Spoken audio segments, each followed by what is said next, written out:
जयनिं हाबाफारि मोनसे गोजोननाय बाथ्रा नङा होमब्ला जोंनि इउपिपिएल दलनिफ्राय फैदों नोंथांमोना मिथिगौ आरो बे घनापारा 3 नम्बर दावागुरि ओनसोल तारमाने माइनरिटि मुस्लिम ओनसोल बिथांमोना जोंनि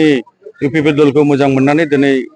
जोंजों सावरायनायनि गेजेरजों बिथांमोना जगदान जाफैदों दिनै गैयालाबो 150 जनसो जगदान जाबावदों दा बिथांमोनखौ आङो गोसो गोरबोजों आजावदों आरो बिथांमोना जोंखौनो हेफाजाब होगोन होननानै बुंदों बेनिखायनो बिथांमोनखौ जोङो दा जों मोनसे न'खरनि जाबाय आरो बिथांमोना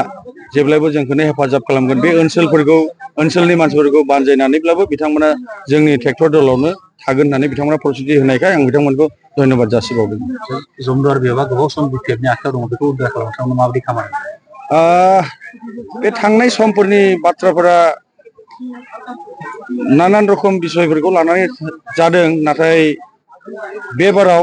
बे ओनसोलखौ जोङो सहजै उद्धार खालामनो हागोन दा नोंथांमोना नुबाय जे रायजो राजाफोरा लोब लोब जोंनि दलाव फैदों दा बे लोब लोब फैनाय खारनानो जाहैबाय थांनाय जे 2020 मायथाइनि मोनसे सुक्तिखौ लानानै फैनायाव दा सान्ति जानायखाय रायजो राजाफोरा जोंनि दलाव लोंहोर फैदों बेनिखायनो आरो बेबायदिनो जोंबो गोबां हाबाफारि लादों बे हाबाफारिखौ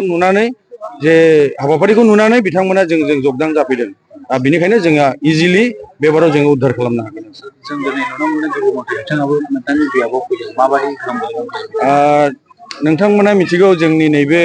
बियाबाव बिजेपि होननानै बेबायदि इसिबां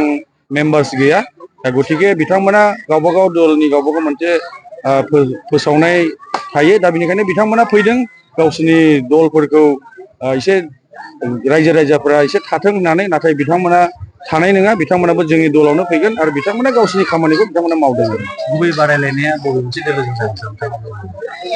बादायलायनाय बुंनो थाङोब्लाथ' आंनि मथे बेबादि गैया जों इउपिपिएलजों हागोन बादि गैया खिन्थु खाथियाव नांगाला थानो हागौ खिन्थु जोङो माबायानो इउपिपिएलआनो एखे जों 22-23 हाजार भटआव जोङो थागोन